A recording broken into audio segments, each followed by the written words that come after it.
para que a gente possa acompanhar.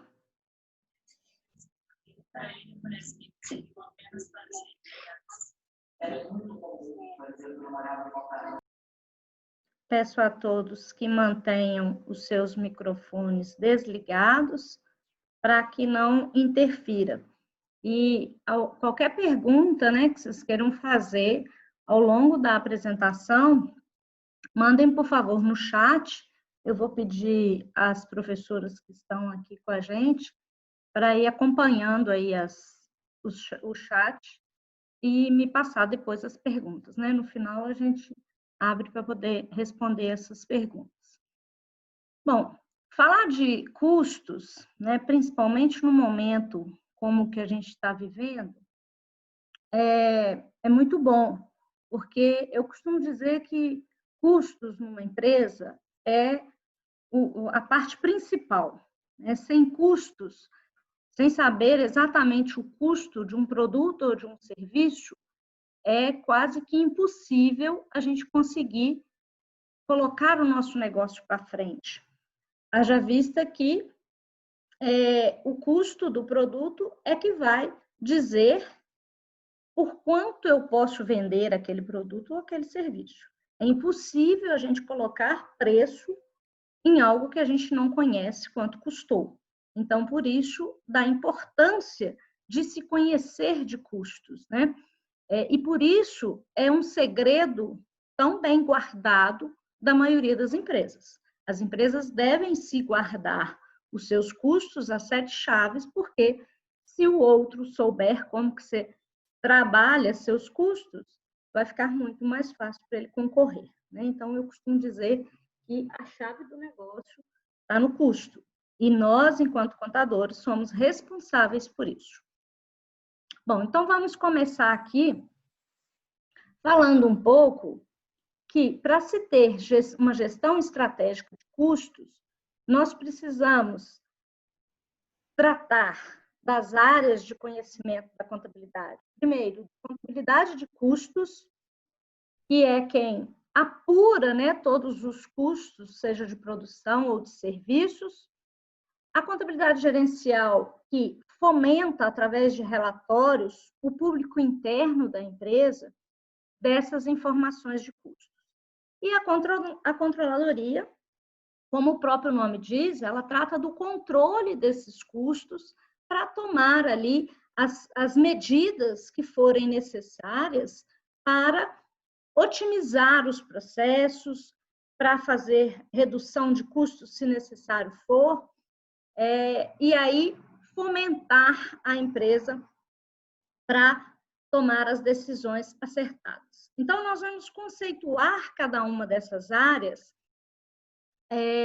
Esse primeiro momento, tá, pessoal? A gente vai trabalhar um pouco de conceito, porque para a gente falar de custos, alguns conceitos são muito importantes. Então, primeiro, conceituando a contabilidade de custos, é o ramo do conhecimento da contabilidade que gera informação sobre o consumo de recursos no processo produtivo, ou seja, na produção de bens ou serviços.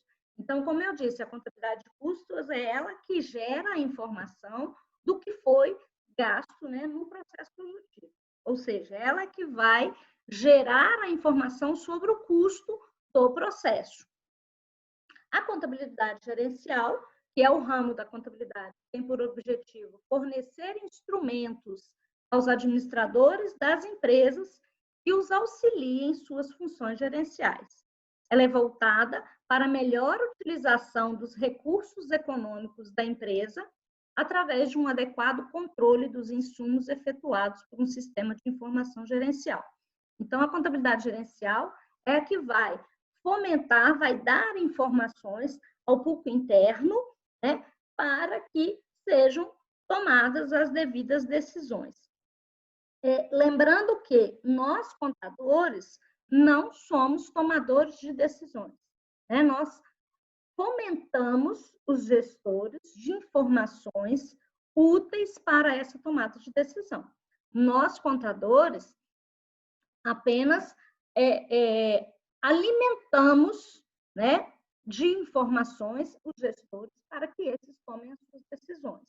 Então, aquela história de colocar a culpa no contador quando a coisa deu errada, né? Tem que ter sempre uma análise das duas vertentes.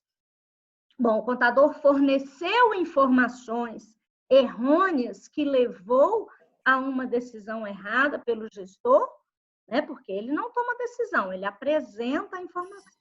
Então, ou ele apresentou a informação correta, mas o gestor resolveu tomar uma outra decisão diferente daquela que o contador apresentou. Então, precisamos analisar pelas duas vertentes. Na maioria das vezes, o contador ele não toma decisão. Ele é influenciador, ele pode até influenciar na decisão, mas ele fomenta, ele é fomentador de informações que vão gerar a tomada de decisão pelo gestor. Depois a André vai te chamar aqui. A controladoria é a área ou o conjunto de funções que utiliza a contabilidade gerencial e de custos. Então, tanto a contabilidade de custos quanto a contabilidade gerencial são essenciais para que a controladoria atue, bem como outras ferramentas de simulação, né? Conceitos de economia, direito, das finanças corporativas, com o objetivo de apoiar as áreas na otimização do desempenho e da situação patrimonial da entidade. Então, a controladoria, a partir das informações advindas da contabilidade de custos e da contabilidade gerencial, vai fomentar aí as decisões, né, de modo a controlar esses custos e, consequentemente, controlar o desempenho e a situação patrimonial da entidade. Então, são 3 áreas da contabilidade que andam muito ligadas, né, na questão da gestão estratégica de custos. A contabilidade de custos, a controladoria e a contabilidade gerencial. Bom, então, como eu disse para vocês, a gente vai falar um pouco de alguns conceitos, porque para que a gente fale de gestão de custos, a gente precisa ter alguns conceitos muito vivos na nossa memória, né? Então, primeiramente, eu gosto de falar da questão da terminologia de custos. A terminologia de custos trata aí de 6 terminologias: gastos, investimentos, custos, despesas, desembolso e perda, e muitas pessoas confundem essas terminologias, até pelo próprio uso, né? Porque se a gente dar um exemplo, né? E eu vou dar um exemplo aqui que vocês vão entender isso que eu estou falando, a questão da terminologia. Quando eu digo para vocês assim, por exemplo, olha, hoje de manhã eu fui sair, meu carro estava com um problema e eu tive que gastar R$500 para consertá-lo. Ou então, se eu falar para vocês assim, hoje de manhã eu saí, meu carro deu um problema e eu tive que investir R$500 numa peça nova para o meu carro. Ou, hoje pela manhã, quando fui sair, o carro estava com um problema e me custou R$500 para consertá-lo. Ou ainda, se eu falar para vocês assim, meu carro hoje deu problema quando eu fui sair de manhã e eu tive uma despesa de R$500 para consertá-lo. Ou então, se eu disser, nossa, hoje de manhã, quando eu fui sair, meu carro teve um problema e eu tive que desembolsar R$500 para consertá-lo. Ou ainda, hoje fui sair, perdi R$500 para consertar o danado do carro que estava com problema. Bom, eu falei para vocês a mesma coisa de formas diferentes, não foi? Então, essas terminologias, elas se confundem exatamente por causa disso, porque quando eu uso qualquer uma delas, eu estou querendo falar a mesma coisa. Todo mundo entendeu, eu usando uma ou outra terminologia, que meu carro tem um problema e eu tive que gastar R$500 para arrumar. Ponto. Né? Então, todo mundo entendeu dessa forma, independente da terminologia que eu utilizasse. Só que para a contabilidade de custos, é importante que a gente diferencie essas terminologias, porque a aplicabilidade delas dentro da contabilidade de custos é diferente. Né? Cada uma tem um conceito e que vai ser utilizada até contabilmente, né? De forma diferente. Então, por exemplo, o que vem a ser o gasto? O gasto é o sacrifício que a empresa faz para alcançar alguma coisa. Então, por exemplo, se a empresa resolve comprar uma matéria-prima, no momento que ela faz o contato com o fornecedor e já encomenda aquela matéria-prima ou aquele material, ela está realizando o gasto. Independente do material já ter sido comprado ou não. O fato só da gente estar encomendando, o gasto já está realizado. Pois bem, esse gasto, ele pode se transformar em um investimento, um custo, uma despesa, pode vir a ter o desembolso ou até mesmo pode vir a ser uma perda. Depende da forma como ele vai ser utilizado. Normalmente, quando a empresa compra materiais, seja material de consumo ou material para produção, ela realiza um investimento. Porque o que é um investimento? O investimento é todo gasto que é ativado, ou seja, que vai para o ativo. Então, toda compra que se faz de material vai para o estoque. Então, é um investimento. Então, todo gasto, no momento que esse gasto se transforma em realidade, ele realmente adentra no estabelecimento, na empresa, ele é, então, ativado. Então, é tratado como um investimento. Né? Então, o material de consumo vai para o estoque, a matéria-prima vai para o estoque, o maquinário que é adquirido vai para o imobilizado, então, também é ativado. Então, o gasto, na maioria das vezes, ele passa primeiro por um investimento. Esse investimento ele pode vir a se transformar em custo, despesa, provavelmente vai haver um desembolso e ele pode também se transformar em perda. Também depende da forma como ele vai ser utilizado. Então, primeiro, quando que ele vai ser custo? Quando esse material for utilizado no processo de produção. Então, todo custo é todo aquele gasto que é realizado no processo de produção. E todo material que for, então, gasto no processo da administração, né? Todo gasto que for realizado com a administração, ele vai, então, ser tratado como uma despesa. E aí a gente consegue diferenciar custo de despesa exatamente que todo custo é realizado todo gasto com a produção e a despesa é todo aquele gasto à administração. Depois, o que a gente conceitua como sendo desembolso? Né? Desembolso é o ato de pagamento.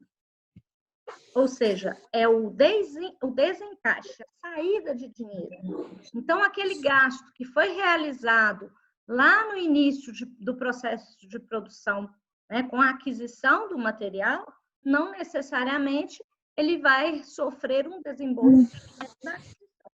Esse desembolso pode acontecer a posteriori, quando for feito o pagamento desse material, que pode ser comprado através de um boleto, parcelado, né? Então, quando for haver o pagamento, é que se tem o desembolso. E uma outra terminologia que também as pessoas confundem muito é a questão da perda. A gente só trata como perda o que é involuntário. Tá? Aqui a gente precisa fazer um parêntese para falar com relação à perda normal do processo de produção. A perda normal do processo de produção, ela é considerada custo, como, por exemplo, as sucatas, as sobras de materiais que são decorrentes do processo de produção.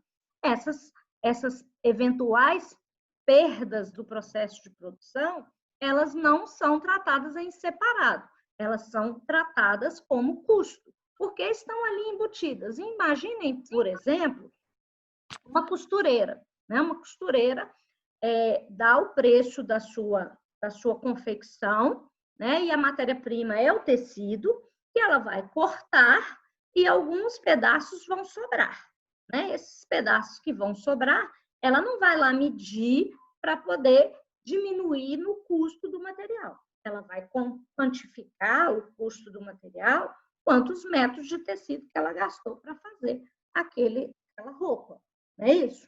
Então, essa perda normal do processo de produção, que são essas sobras aí dos retalhos, por exemplo, que eu dei tirando aí o exemplo que eu dei da costureira, é uma perda normal do processo de produção. Então, é tratado como custo.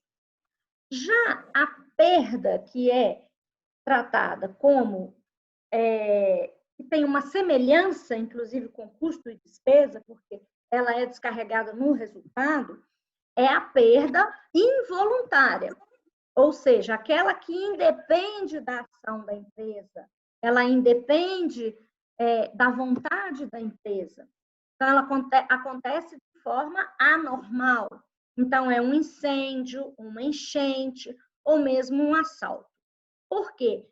Então, digamos que houve um incêndio e a empresa perdeu todo o seu material que estava estocado. O que ela vai ter que fazer para realizar o seu processo de produção? Comprar novo material, certo? Mas ela não vai poder atribuir ao custo de produção daquele período esse custo de material duplamente, aquele que ela perdeu no incêndio e o de reposição. Ela vai ter que considerar somente o que ela efetivamente vai gastar no processo de produção. O que ela perdeu no incêndio é perda, vai ter que ir para o resultado. É prejuízo para a empresa, né? Mas não pode ser atrelado ao custo. Lembrem que eu falei lá no início, custo é a base para a empresa formar o preço de venda. Se ela atribui um acidente, né, como um incêndio, no custo de produção, seu custo vai ficar super elevado. Como que ela vai conseguir colocar preço de venda nesse produto? Né? Ninguém vai querer comprar, tá? Então, só para a gente esclarecer aí essas questões das terminologias.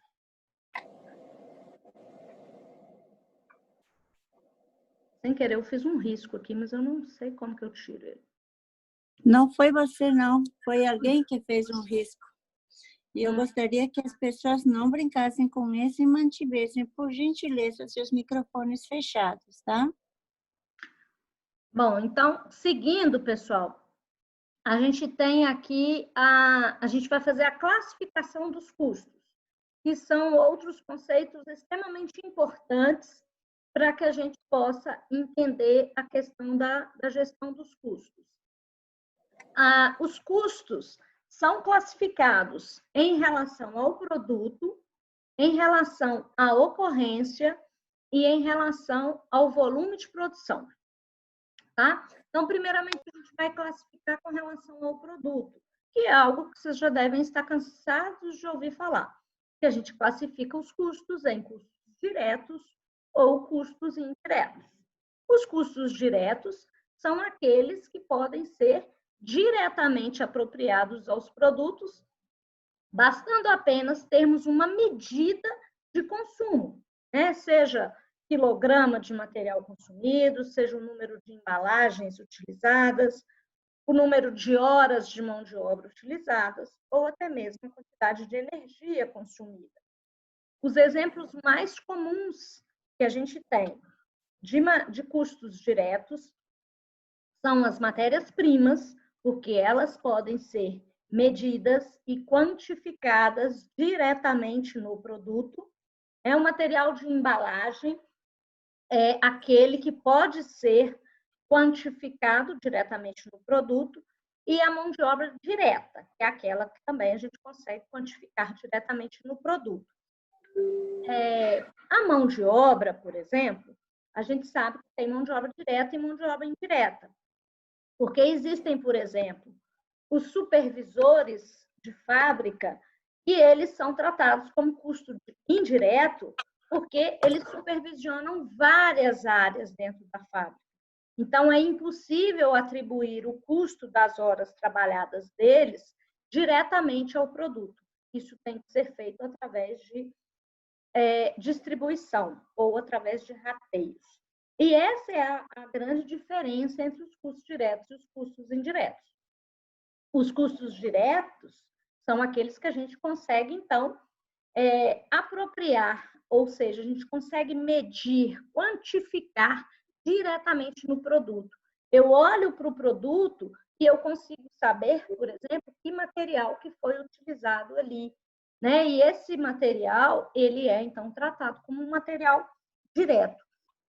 Já os custos indiretos, a gente sabe que eles são necessários para que aquele produto seja fabricado, mas a gente não consegue medir, a gente não consegue alocá-lo ao produto de forma direta. Eu preciso de algum meio de rateio, algum meio de distribuição desse custo para chegar ao custo total do produto. Os exemplos mais comuns que a gente tem de custos indiretos são aluguéis, o aluguel da fábrica, material de consumo, por exemplo, higiene, limpeza, os salários dos supervisores, o imposto predial, com vários outros custos que são necessários ao processo de produção, mas que a gente não consegue quantificar diretamente no produto, a não ser por meio de rateios. E uma coisa importante da gente lembrar é que esse rateio, ou essas formas de distribuição dos custos indiretos, eles são muitas vezes arbitrários. E aí é o grande problema da contabilidade de custos, né? A gente tem vários métodos, inclusive, de distribuição dos custos indiretos, que a gente vai tratar daqui a pouco, mas ainda não conseguimos resolver o problema dos custos indiretos dentro da contabilidade de custos. O grande gargalo da contabilidade de custos é a tratativa desses custos indiretos, essa distribuição dos custos indiretos de forma arbitrária, muitas vezes faz com que os custos dos produtos fiquem muito fora ainda da realidade. Então, mas também a gente ainda não tem uma solução. Os pesquisadores, por mais que estudem esse assunto, a Pilar falou agora mesmo do Eliseu Martins, eu conheci Eliseu Martins ainda com cabelo preto, ele já está de cabelo branco e ele ainda não conseguiu achar uma solução para os custos indiretos, a distribuição dos custos indiretos. Eu falo do Eliseu Martins porque ele é o verdadeiro papa da contabilidade de custos no Brasil. Bom, ainda classificando os custos, nós vamos ver que esses custos vão sendo classificados em relação à ocorrência, ou seja, à medida que os custos vão ocorrendo, eles vão sendo classificados dentro da contabilidade. Então, a gente vai formando esses custos à medida que eles vão ocorrendo até chegar no custo do produto vendido.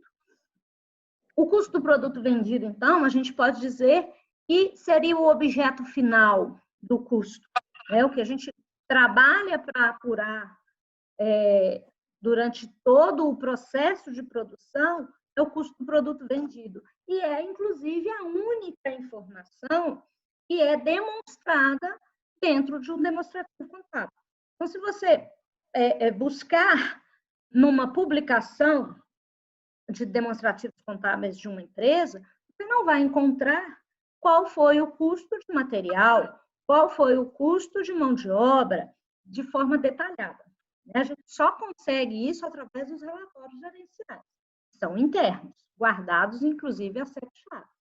A gente só vai ver no demonstrativo contábil que é publicado, ou no demonstrativo contábil que vai para o público externo, o CPV, que é o custo dos produtos vendidos.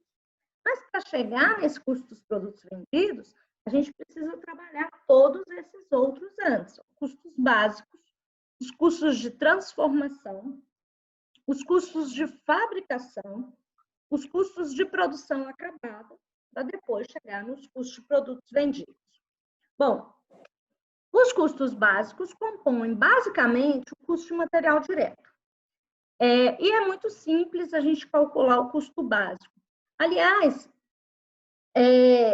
Se a gente pensar lá na contabilidade comercial, onde a gente aprendeu a calcular o CPV, né? O CPV nada mais é do que estoque inicial mais compras menos estoque final, não é isso? Então, os custos básicos também vai utilizar essa mesma fórmula, só que ele vai tratar das entradas e saídas dos materiais, ou seja, da matéria-prima. Então, por isso que a gente usa essa fórmula que eu estou demonstrando aqui, que é estoque inicial de matéria-prima, mais compras, menos estoque final de matéria-prima. Ou seja, o que eu já tinha de matéria-prima, mais o que eu adquiri, menos o que eu utilizei. Isto foi o meu custo de matéria-prima no período. Ou seja, quanto eu gastei de material na produção daquele meu produto. O custo de transformação compõe os custos para transformar essa matéria-prima em um novo produto. O que eu gasto para transformar a minha matéria-prima em novo produto? Eu gasto mão de obra e os outros custos indiretos. Maquinário, espaço físico, seguro, tudo mais que tiver envolvido no processo de produção vai entrar aqui nos meus CIFs, ou seja, custos indiretos de fabricação. Então, MOD, mão de obra direta, mais CIF, custos indiretos de fabricação. Isso é o meu custo de transformação. Depois eu tenho o custo de fabricação. O que é o custo de fabricação? Todo o custo de produção, ou seja, aqueles todos que eu já mencionei. Custo básico mais custo de transformação, que nada mais é do que matéria-prima mais mão de obra direta, mais custos indiretos de fabricação. Aí eu tenho o meu custo total de fabricação.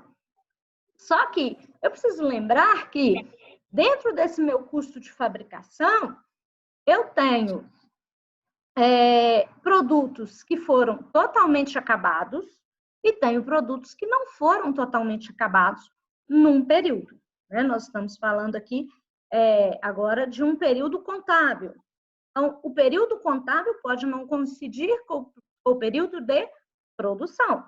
Então, não necessariamente eu tenho todo um processo de produção acabado durante o meu período contábil. Então, eu preciso diferenciar o que é produto acabado do que é produto em elaboração. Né? Então, do meu custo de fabricação, eu vou trabalhar agora qual que é o meu produto acabado. Sendo que, depois que eu apurei o que é produto acabado, o que sobrou ali é produto em elaboração. Abro também um parêntese aqui, que eu falei da questão da informação que a gente consegue encontrar nos demonstrativos contábeis. O CPV, a gente encontra lá na demonstração de resultado, e lá no ativo, dentro do balanço patrimonial, a gente tem as informações de estoque. Estoque de materiais, estoque de produtos em elaboração e estoque de produtos acabados. Os produtos acabados são aqueles que estão prontos para vender e os em elaboração são aqueles que ainda estão em processo. Para que a gente possa encontrar o custo da produção acabada, é necessário que a gente tenha informações sobre o estoque de produto em elaboração, tanto o inicial quanto o final, e também do custo de fabricação, que nós já vimos aqui como que a gente apura, né? Que é todo o custo de fabricação. Então, utilizando aquela fórmula do CPV, estoque inicial mais compras menos estoque final, eu consigo apurar o meu custo de produção acabada. Só que a informação que eu uso aqui é estoque inicial de produto em elaboração, mais o custo de fabricação, menos o estoque de produto em elaboração. Aí eu tenho o quê? O meu custo de produção acabado. Esse é o valor que vai para o meu estoque de produto acabado. E, finalmente, a gente consegue achar o custo dos produtos vendidos, aquele que vai lá para a demonstração de resultado. Compõe, então, os custos dos produtos vendidos no período. Podemos calculá-lo pela forma de estoque inicial de produtos acabados, mais o custo de produção acabada do período, esse que a gente acabou de calcular, menos o estoque final de produto acabado. Então, Aqui eu consigo chegar no objetivo final da contabilidade de custos, que é apurar o custo dos produtos vendidos e levar também informação para o ativo com relação aos estoques de produto em elaboração e estoques de produto acabado. Bom, uma outra forma de classificação dos custos, que é também muito importante, é a classificação dos custos em relação ao volume de produção. Onde a gente segrega os custos em fixos e variáveis. O que faz com que o meu custo seja fixo ou variável é o volume de produção. Então, o que a gente define como custo fixo? São aqueles que permanecem inalterados, independente do volume produzido. Ou quando variam, essa variação não tem nada a ver com as unidades produzidas. Por exemplo, o aluguel. O aluguel da fábrica é R$1.000, suponhamos. Se eu produzir uma unidade ou 100, meu aluguel não muda de preço. Ele vai ser sempre R$1.000, independente da quantidade produzida. Então, o custo fixo é aquele que ele não altera em função do volume de produção. Ele pode ter uma alteração que não tem nada a ver com o volume de produção. Por exemplo, um reajuste do aluguel. Ele aumenta, mas não aumenta a capacidade de produção. Tá? A depreciação da fábrica é um outro exemplo. Ela pode vir, o custo de depreciação pode vir a aumentar se você compra mais máquinas, por exemplo. E o custo de depreciação aumenta. E automaticamente aumenta também o volume de produção. Manutenção de máquinas da fábrica. Se tiver um contrato fixo e independe da quantidade de produção ou da quantidade de manutenção de máquinas, ele é um custo fixo. IPTU da fábrica, seguro da fábrica. Normalmente, esses valores que são fixos, né, que não dependem da produção para que eles mudem, eles são, então, custos fixos. Já os custos variáveis são aqueles que variam em função do volume de atividade da empresa. Quanto maior for o volume de produção, maior será o custo variável total. O custo variável é fixo por unidade, ou seja, cada unidade produzida tem o mesmo valor de custo variável. Se relacionam diretamente ao produto.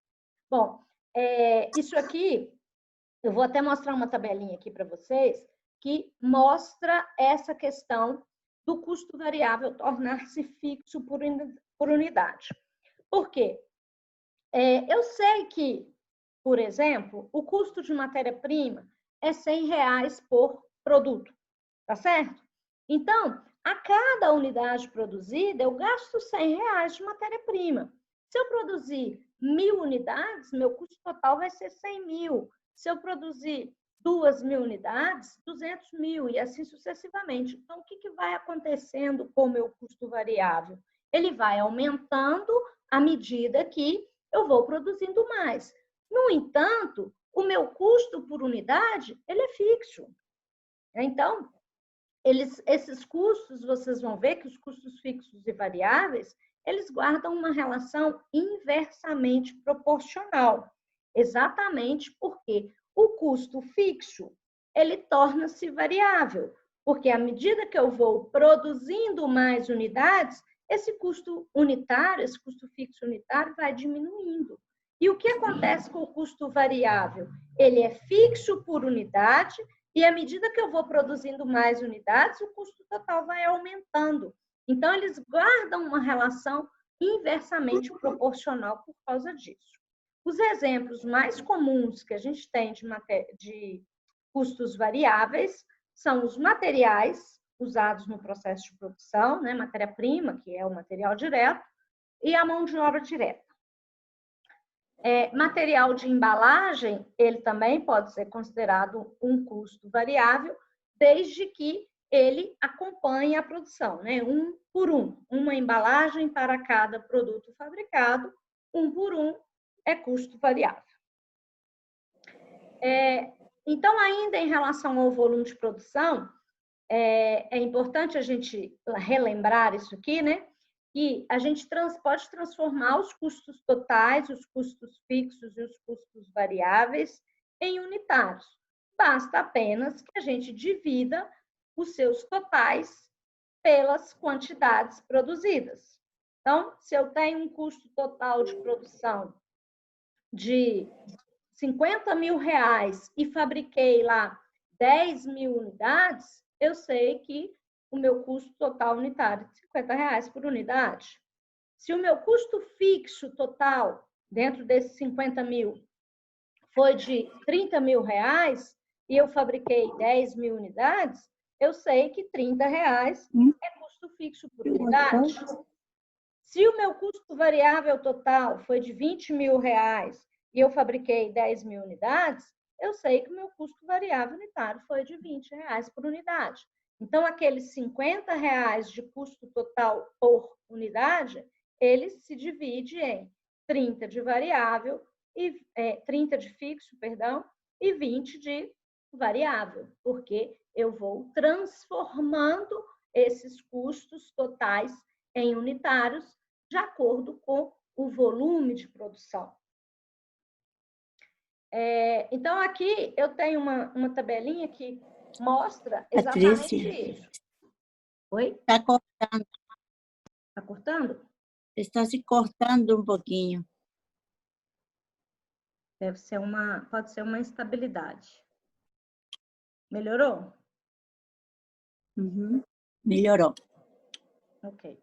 Deixa eu voltar aqui. Então, essa tabelinha aqui mostra, pessoal, exatamente esse comportamento dos custos em relação ao volume de atividade. Então, o que acontece com o custo fixo total? Independente do volume de produção, ele não varia. Então, toda vez que eu estiver falando de custo fixo total, ele será sempre o mesmo, independente da quantidade que está sendo produzida. Sempre respeitado, claro, a capacidade de produção da empresa. O custo fixo unitário, ele varia de maneira inversamente proporcional. Então, quanto mais unidades eu fabricar, menor fica o meu custo fixo unitário. Então, pensem, por exemplo, 30 mil reais de custo fixo. Se eu produzir 10 mil, meu custo unitário é 30. Se eu produzir 20 mil, meu custo unitário é 15. Então, ele vai só diminuindo, certo? O custo variável total, ele varia de forma proporcional, ou seja, se o meu custo variável unitário é 100 e eu fabrico 1.000 unidades, eu vou ter um custo total de 100 mil reais. Se eu produzir 2.000, 200 mil reais. E assim ele vai aumentando à medida que o volume de produção vai aumentando. O custo variável unitário, ele não varia. Ele vai ser sempre 100 reais por unidade. E o custo total unitário, ele tem a mesma variação, ele tem o mesmo comportamento, né, do custo fixo unitário. Ele varia de forma inversamente proporcional. Ou seja, quanto mais unidades eu fabricar, menor fica o meu custo. Exatamente por causa do custo fixo, que ele é diluído em função do volume de produção. Então, quanto mais unidades eu produzir, menor fica o meu custo em função do custo fixo. Claro, respeitando a capacidade de produção. Ok? Bom, depois da gente falar desses conceitos todos, né, que são primordiais, a gente vai falar agora de alguns controles gerenciais. Essas ferramentas que nós vamos tratar aqui agora são ferramentas que são exclusivamente gerenciais. Custo padrão, custo variável, custeio baseado em atividades, ponto de equilíbrio, margem de contribuição, alavancagem operacional, são todas ferramentas de controle gerencial. Então, nós vamos começar pelo custo padrão. O custo padrão é o custo cientificamente predeterminado para a produção de uma única unidade ou de um número de unidades do produto durante um período específico no futuro imediato. O custo padrão, então, é uma ferramenta gerencial que ele funciona tal qual o orçamento, né? Só que o orçamento, ele é para a empresa toda. E o custo padrão é somente para o processo de produção, né? E ele pode ser utilizado somente para uma unidade. Então, por exemplo, eu vou lançar um produto novo, e aí eu estabeleço o custo padrão, ou seja, aquele custo que eu pretendo ter com aquela nova produção daquele novo produto. Ou pode ser para todo um setor da minha empresa, pode ser para um lote de unidades. Então, ele pode ser utilizado da forma que a empresa precisar. Tá? Ele é uma ferramenta de controle, tá? De controle de custos, e que vai auxiliar aí nessa questão do orçamento, para a empresa ter um norte. Olha, eu pretendo gastar tanto com a produção desse novo produto, ou com esse setor, ou com esse lote de produtos. E aí a contabilidade de custos vai, então, apurar o custo real de produção, né? Porque esse é um custo pré-determinado. A contabilidade apura o custo real para quê? Para fazer a comparação entre esse custo real, o custo que realmente aconteceu, e esse custo que foi pré-determinado, o custo padrão. Então, o que a gente trabalha no custo padrão é exatamente para comparar. E uma coisa importante é que o custo padrão, ele não é elaborado por contador, tá?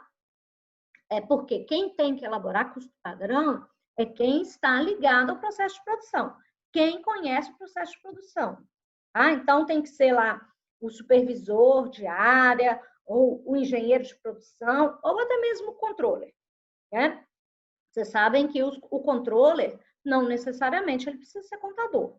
Auditor e perito, exclusivamente, tem que ser contador, mas controller não tem essa obrigatoriedade. Tá? Então, a gente tem muitos controllers em empresas, em grandes empresas, que são engenheiros de produção, que são os caras que conhecem muito da área de produção e conhecem muito dessa questão do custo padrão. Tá? Então, na maioria das vezes, o custo padrão ele é elaborado pelo engenheiro de produção. Não é prerrogativa do contador, né, e não é obrigação do contador a elaboração do custo padrão, a não ser que ele conheça o processo de produção. Bom, então, depois que o custo padrão é estabelecido e a contabilidade apura o custo real de produção, vão se fazer, então, comparações, onde onde vai se buscar as possíveis variações entre os custos de materiais, os custos de mão de obra direta e os custos indiretos de fabricação. Então, pode-se encontrar variações em todos os componentes de custo. Essas variações significa que houve falha, houve erro por parte da empresa ou por parte da produção? Como o custo padrão é uma ferramenta gerencial de controle, ele é exatamente para isso. Então, não existe custo padrão 100% certo, assim como não existe orçamento 100% certo. A empresa faz um orçamento para que ela possa ter um norte, né, do que ela pode gastar. A mesma coisa o custo padrão. A empresa faz o custo padrão para ela ter um parâmetro do que ela pode gastar naquele processo de produção. Se gasta mais ou menos, cabe à empresa, à direção da empresa, no caso, tratar aí essas variações que podem vir a ocorrer. As variações de materiais, de mão de obra e de custos indiretos. Essas variações, elas podem acontecer em função da quantidade, tanto de materiais quanto de horas, que a gente chama de quantidade de eficiência, variação de eficiência. Podemos ter também variações de preço e de taxa, e podemos ter também variação mista. Uma dica que eu dou, principalmente para o pessoal aí que vai fazer a prova, né, o exame de suficiência, é sempre que for trabalhar a questão da variação de materiais, as variações de custos, né, dentro do custo padrão, sempre trabalhar essas informações por unidade. É muito mais fácil da gente apurar, né, e muito mais fácil de visualizar. Então, por exemplo, se eu pego lá o meu custo padrão, aquele que foi pré-estabelecido, que eu pretendia gastar uma unidade de um determinado material, que custaria, por exemplo, R$10 por unidade. Aí, na produção, aconteceu que se gastou uma unidade, só que cada unidade custou R$11. Então, eu tenho uma variação aqui de R$1, tá certo? Quando há uma variação de quantidade, quando não há uma variação de quantidade, como o exemplo que eu dei, eu pretendia gastar uma unidade e gastei exatamente uma unidade, eu só tenho variação de preço, né? Quando eu tenho as duas, tanto a variação de quantidade quanto a variação de preço, a gente tem uma variação mista. Eu vou passar aqui algumas fórmulas que a gente usa para fazer o cálculo dessas variações, mas que elas vão ter muito sentido a gente utilizando os números, né? Eu não trouxe aqui nenhum exemplo numérico em função do nosso tempo. Se a gente fosse fazer um exemplo numérico de cada coisa que eu fosse falar aqui, a gente ia ficar aqui até amanhã e não ia dar conta de vencer tudo, tá? Então, eu não trouxe nenhum exemplo numérico por causa disso, porque é inevitável, né? Contador gosta de fazer conta, e aí a gente ia querer resolver esses cálculos e a gente ia demorar muito tempo. Então, no curso presencial, que normalmente eu dou pelo CRC, a gente faz cálculo, mas são 8 horas de curso, né? Aí é outra história. Aqui a gente não teria tempo hábil para isso. Mas o que a gente trata aqui na variação? E como eu disse para vocês, a dica que eu dei de trabalhar com os valores unitários é exatamente por isso, porque na hora que eu vou jogar aqui na fórmula, eu preciso de saber quanto que eu gastei em cada unidade. Então, eu pego lá no meu custo real, perdão, meu custo padrão. Então, vamos supor que lá no meu custo padrão, o meu material previsto era de 1,5 kg de material a um custo unitário de R$10, tá certo? E o meu custo real, que aconteceu, foi 1,6 kg, e o custo efetivo foi de R$11 por quilo. Então, o que eu tenho aqui? Eu tenho uma diferença tanto na quantidade quanto no preço do material. Então, o que eu vou trazer aqui para calcular a minha variação de quantidade? Eu vou trazer a minha diferença de quantidade, que no caso desse exemplo que eu dei, o previsto era 1,5 e o real foi 1,6, então eu tenho uma diferença de 0,1, certo? Por isso que eu falei da questão de trabalhar com os dados unitários, né? Por exemplo, se esse exercício tivesse a informação de custos totais, a primeira coisa que a gente teria que fazer é transformá-los em unitários, para depois a gente comparar, tá? Para depois calcular as variações. Então, eu pegaria aqui a minha diferença de quantidade, que seria 0,1, nesse exemplo que eu dei, e o meu preço padrão, que foi de R$10 por quilo, aquele previsto. E aí eu acharia a minha variação de quantidade. Por quê? Quando eu faço somente o cálculo do custo padrão e do custo real por unidade, a diferença que eu encontro entre eles é a diferença de custos. Eu ia pagar, eu ia gastar R$15 e acabei gastando R$17,60.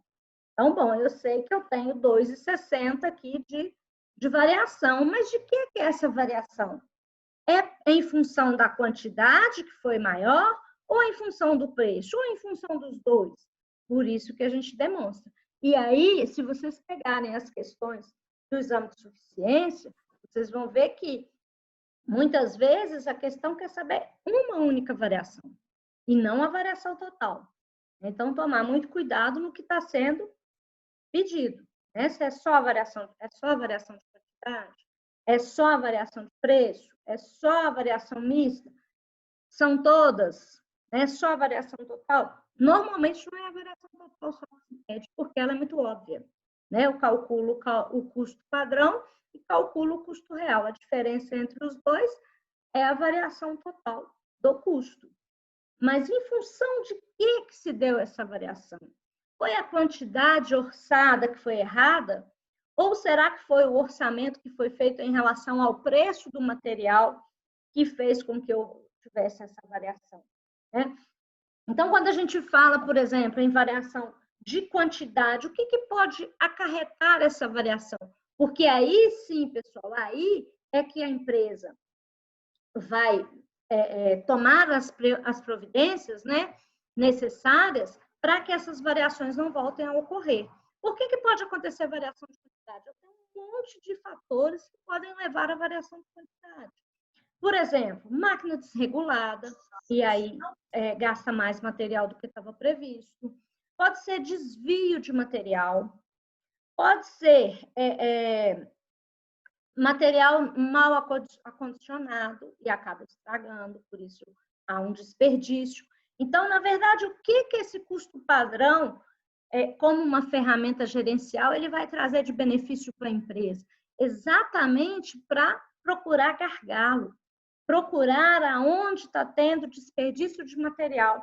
Então, quando a gente apura a variação de quantidade, a gente tem que apurar também, a empresa vai ter que verificar por que está tendo essas grandes variações.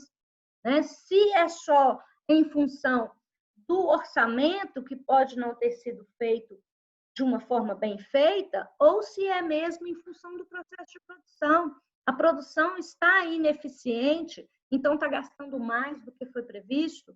Então, a direção da empresa vai ver que medidas podem ser tomadas nesse sentido.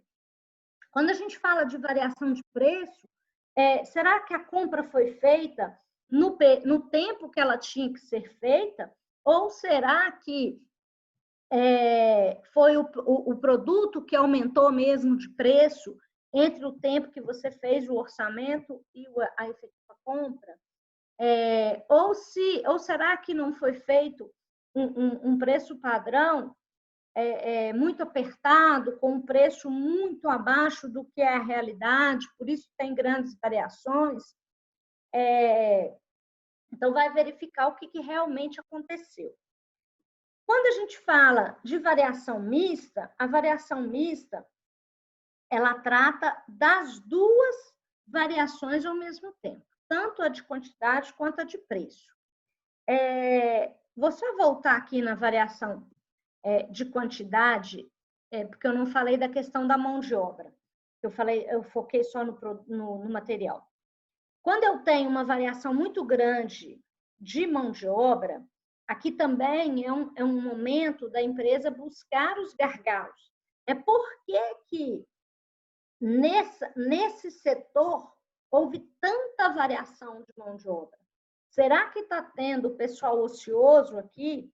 Por isso eu estou tendo um gasto tão alto de matéria-prima, ou de mão de obra, perdão?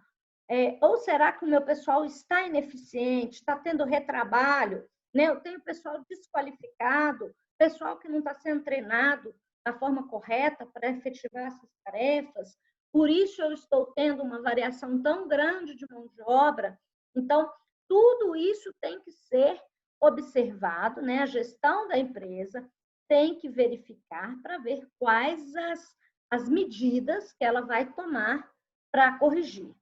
Uma coisa importante é que a contabilidade de custos apura essas diferenças, tá? Ela faz o levantamento do custo e apura essas diferenças. Mas de nada adianta essa utilização do custo padrão se a alta direção da empresa não der nenhuma atenção para os relatórios gerenciais produzidos aí pela contabilidade, tá? Porque medidas corretivas precisam ser tomadas para que esses possíveis gargalos deixem de existir. Ainda falando da questão das variações, essas variações podem ser favoráveis ou desfavoráveis. Favoráveis são aquelas que o custo real, né, o custo que realmente aconteceu, ele é menor do que o custo padrão. Então, você pensa assim, como se você tivesse reservado um dinheiro para você sair à noite. Não agora, né, que agora ninguém está podendo sair.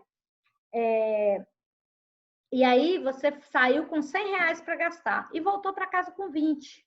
Então, você teve uma variação favorável, né? Você gastou menos do que estava previsto. Então, a mesma coisa aqui. Se o custo real for menor do que o custo padrão, aconteceu uma variação favorável. Se gasta mais do que estava previsto, acontece uma variação desfavorável. Então, se você saiu com R$100 no bolso para gastar, gastou 100, ainda gastou no cartão de crédito, você teve uma variação desfavorável, né?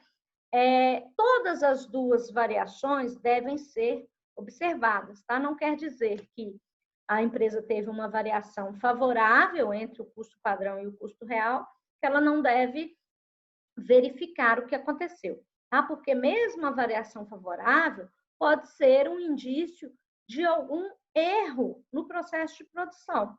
Às vezes usou um material mais barato, por isso causou uma variação de preço favorável, mas será que a qualidade do material não vai comprometer a qualidade do produto? Então, isso tudo tem que ser observado. Não quer dizer que tem variação favorável, né, que se gastou mais do que pretendia, que não deve ser verificado. Todas as variações devem ser analisadas sobre o seu porquê. E como eu disse, a contabilidade apenas aponta essas variações. A decisão do que deve ser feito para poder verificar o porquê das variações e até as medidas corretivas é a direção da empresa que tem que tomar. Bom, uma outra ferramenta gerencial são os métodos de custeio. O que são esses métodos de custeio? São processos ou alternativas de apropriar valores à produção, seja em andamento ou acabada, para, em consequência, apurar o resultado de determinado período. Os métodos de custeio, né, eles alteram de forma sensível os resultados, dependendo da forma como eu utilizo essa forma de custeio.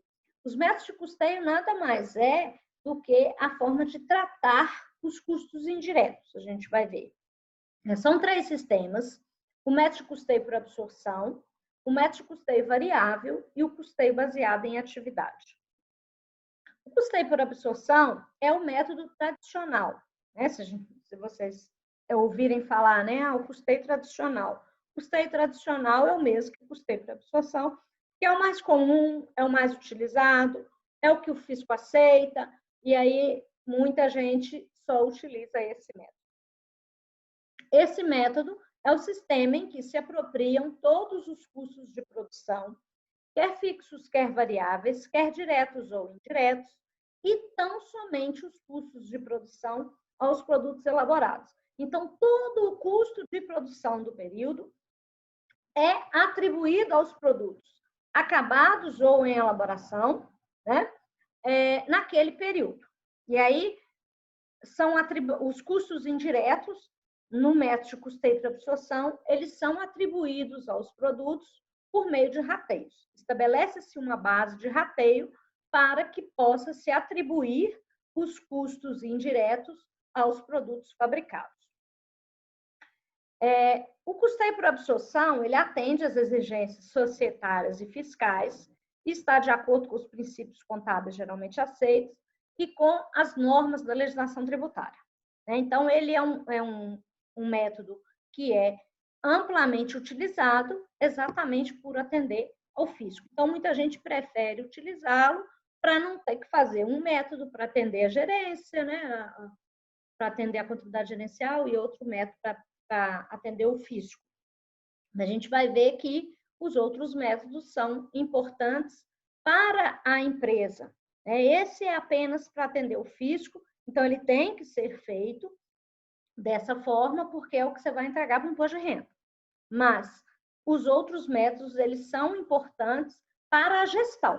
Para a gestão da empresa, os outros métodos são mais interessantes. Ele consiste em apropriar aos produtos todos os custos incorridos no processo de fabricação, independente de ser direto ou indireto, fixo ou variável. As despesas de vendas administrativas e outras não incorporam o custo do produto. Até aí tudo bem, porque despesa a gente trata lá como despesa administrativa, financeira, despesa de venda. Então, aquele esqueletinho da demonstração de resultado que atende lá o fisco é do custeio por absorção, onde a gente tira lá CPV, depois tira as despesas administrativas, despesas de venda, despesas financeiras, para chegar no lucro que vai ser tributado. Esse é o método que atende ao fisco. Então, esse esqueminha aqui dá para a gente ver. Ó, a gente tem os gastos, que podem se transformar em custos, despesas ou perdas.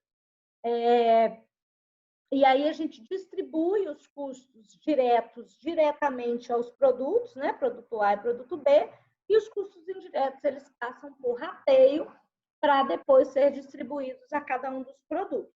As despesas são descarregadas diretamente no resultado e as eventuais perdas também diretamente no resultado. Outro método de custeio que a gente tem é o custeio variável ou direto, que é um método de custeio gerencial. Ele não é aceito pelo fisco, ele é apenas para mostrar para o gestor como que o resultado muda quando a gente separa o custo fixo do custo variável, tá? Então, esse sistema é um sistema em que só são alocados aos produtos os custos variáveis, ficando os fixos separados e considerados como se fosse despesa do período, indo diretamente para o resultado. Ou seja, só vai para os estoques a parte variável do custo. Então, é interessante porque nesse método, a gente diz que não estoca custo fixo. Porque o que a gente tem que pensar, mas o que isso faz de diferença se eu estocar custo fixo ou não? Faz muita diferença, no sentido de que o custo fixo, vamos pensar, o que nós falamos que é custo fixo? Aluguel, IPTU, manutenção de máquinas, limpeza da fábrica, tudo isso são custos fixos. E, independente da empresa fabricar e mais, independente dela vender, a empresa vai ter que pagar, não vai? Ela vai pagar o aluguel, ela vai pagar o IPTU, ela vai pagar a faxina, ela vai pagar o seguro, vai pagar tudo. E se ela não vender? Ela teve esse gasto, e isso, ao invés de ir para o resultado, porque só há resultado, só vai para o resultado o quê? O CPV, o custo do produto vendido. Então, aqueles produtos que foram fabricados, que tiveram esse gasto, esse custo fixo, mas não foram vendidos, eles vão ficar lá no estoque. Não vai transitar nada pelo resultado, e a empresa gastou. Só que ela não está vendo esse reflexo no resultado, somente se ela vender, lá no método de custeio por absorção, ok? No método de custeio variável, a gente segrega. Olha, custo fixo foi tanto. Então, ele já vai direto para o resultado, independente das unidades fabricadas terem sido acabadas, independente delas terem sido vendidas. Por quê? Custo fixo, foi gasto. Teve saída, então registra-se diretamente no resultado, como se fosse uma despesa. E aí só vai para o estoque a parte variável do custo, custo de matéria-prima, custo de mão de obra direta, esses vão para o estoque, caso esse material não seja vendido. Então, a diferença entre os métodos de custeio variável e o custeio por absorção é o tratamento do custo fixo. O custo fixo no custeio por absorção, ele junta com o custo variável e vai tudo para o estoque. À medida que ele vai sendo vendido, vai o CPV para o resultado. No custo variável, não. A gente segrega. O que é custo fixo? Resultado. O que é custo variável? Estoque. Vendeu, baixa estoque, vai para o resultado em forma de CPV. Tá? Inclusive, a estrutura de demonstrativo de resultado que a gente usa para o método de custeio variável, que é gerencial, volto a repetir, método gerencial. Isso não vai para o fisco. É diferente, porque a gente não apura lucro bruto, por exemplo, que a gente apura no custeio por absorção. A gente apura margem de contribuição, que é, inclusive, uma ferramenta importante para outros instrumentos de gestão, como ponto de equilíbrio, como grau de alavancagem, tudo isso é importante a gente apurar a margem de contribuição. E a gente apura a margem de contribuição através do método de custeio variável, porque eu segrego custo fixo de custo variável. O que eu tiro do meu preço de venda para chegar na minha margem de contribuição? Só a parte variável, custos e despesas variáveis. Daí eu tenho a minha margem de contribuição. Da margem de contribuição é que eu vou tirar custos e despesas fixas para chegar no resultado. Ok? O método de custeio variável é utilizado somente para fins gerenciais, então ele não serve para prestação de contas ao fisco. Ele atribui ao produto apenas a parte variável dos custos, tratando os custos fixos como despesas. Então, esquematizando aqui, seria mais ou menos isso. Nós temos os gastos, que se dividem em custos, despesas ou perdas. Os custos a gente segrega em fixos e variáveis. As despesas também a gente segrega em fixas e variáveis, né? Despesas variáveis são aquelas que acompanham o volume de venda, né? Então, imposto sobre vendas, comissão de vendedores, isso que a gente trata como despesa variável. E as demais despesas como fixas. Elas independem do volume de venda. Os custos variáveis e fixos, eles segregam em função do volume de produção. Custos variáveis são aqueles que variam em função do volume de produção fixo. Custos fixos, eles não variam, né? Independente do volume de produção, eles são os mesmos. Então, aquilo que eu falei para vocês, o modelinho de demonstrativo de resultado, né, que a gente usa para o método de custeio variável, o que a gente coloca? Vendas, custos e despesas variáveis, né, diminui custos e despesas variáveis, chega na margem de contribuição. Essa margem de contribuição, ela tem que ser suficiente para cobrir custos e despesas fixas e me trazer um resultado positivo. Que aí sim a empresa está sendo lucrativa, no caso. Bom, além disso, a gente tem o ABC, né? O custeio baseado em atividades. Na verdade, ABC porque advém de uma terminologia em inglês, né? Activity Based Custom, e traduz aí a questão do custeio baseado em atividades. É o sistema que visa alocar os gastos indiretos sobre o prisma da relevância da atividade, com enfoque em consumo de recursos, e não com base em volume de venda, volume de produção ou de mão de obra. Ou seja, aqui a gente não faz rateio de custos indiretos. A gente faz a alocação dos custos indiretos em função das atividades que são desenvolvidas para a geração daqueles produtos.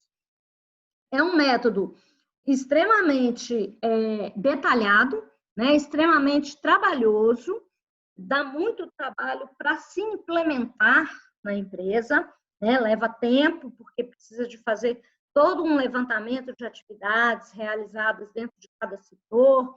Então, é um método realmente muito trabalhoso, às vezes até bem caro, né? Dependendo, mas que vai tratar muito a questão do gargalo, a questão da ociosidade. O sistema de custeio ABC, ele é o melhor que a gente tem na questão da ociosidade. a gente tratar a questão da ociosidade dentro da empresa.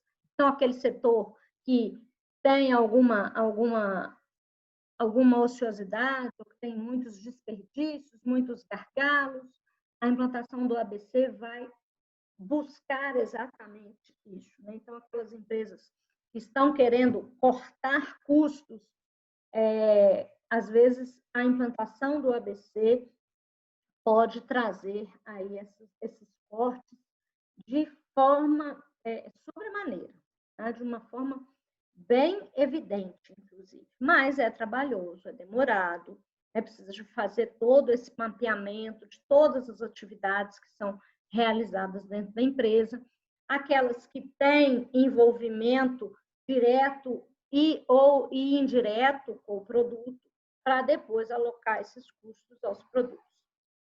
Então, é baseada na análise das atividades significativas desenvolvidas na empresa, uma metodologia desenvolvida para facilitar a análise estratégica de custos relacionados com as atividades que mais impactam o consumo de recursos de uma empresa.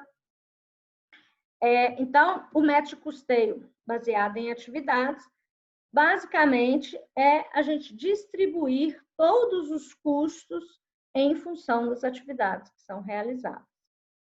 Então, se a gente pegar os exercícios que envolvem aí custeio ABC, vocês vão ver que os custos indiretos, eles são trazidos em atividades.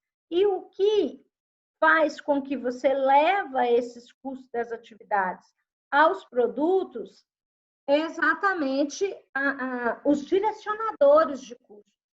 E a grande arte do custeio ABC é essa questão de se estabelecer esse direcionador de custo. O que é esse direcionador de custo? É como que você vai levar o custo de cada atividade a cada produto. Né? Qual atividade que eu vou avaliar aqui, por exemplo? Eu vou avaliar a atividade de controle de qualidade. Como que eu vou avaliar essa atividade? Controle de qualidade. Pode ser por número de produtos avaliados, pode ser por número de empregados que trabalham aqui no setor de controle de qualidade. Então, tem vários direcionadores que podem ser utilizados. Então, o grande problema do ABC é exatamente a escolha desses direcionadores, que podem ser também de forma arbitrária, né? E aí também a gente não consegue resolver totalmente o problema da distribuição dos custos indiretos aos produtos. Então, embora o método de custeio ABC é um método relativamente novo, que ele é de 1971, 1970, se não me engano, ele ainda não conseguiu resolver a questão da distribuição dos custos indiretos. Então, o problema da contabilidade de custos ainda continua sendo a distribuição dos custos indiretos aos produtos. Então, quanto mais a gente pesquisar, quanto mais a gente estudar com relação a isso, melhores resultados a gente pode ter, tá certo? Bom, então agora a gente vai tratar de uma outra ferramenta, que é a relação custo-volume-lucro. Eu particularmente gosto muito desse assunto, que é o ponto de equilíbrio. O ponto de equilíbrio, também denominado ponto de ruptura, nasce da conjunção dos custos totais com as receitas totais.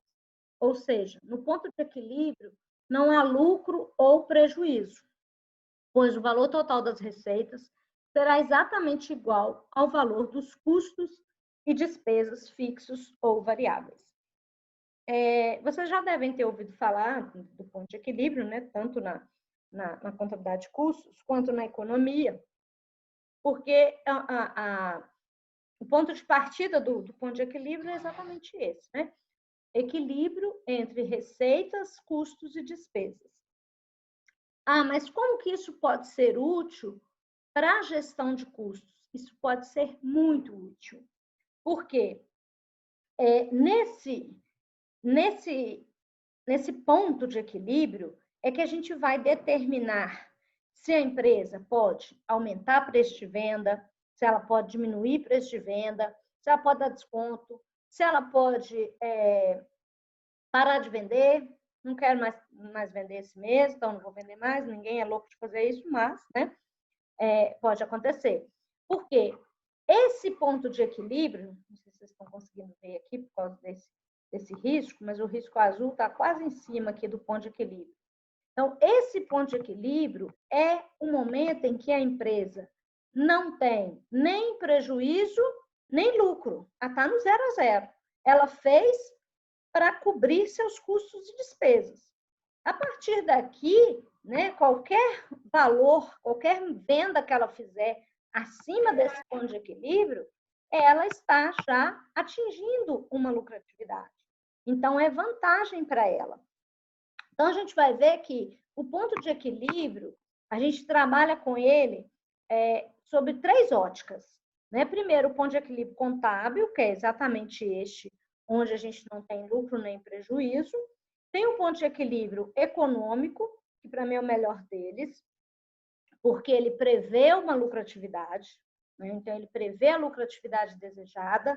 Então, a partir daquele ponto de equilíbrio econômico, onde a empresa já atingiu aquela lucratividade que ele pretendia, ele trabalha a questão dos seus valores de venda. A empresa pode, a partir daí, trabalhar livremente seus preços de venda, claro, respeitando o custo, porque ninguém é doido de vender abaixo de custo, né? O único que era doido aí, que era aquele Ricardo Eletro, não foi preso à toa, né? Ele anunciava que ele vendia abaixo do custo.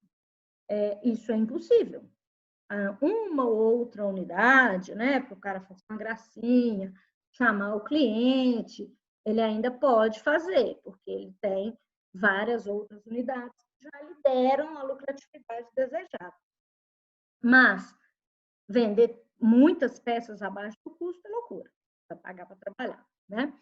E temos também o ponto de equilíbrio financeiro, que é aquele que vai te dar uma garantia que você não vai ter problema de caixa.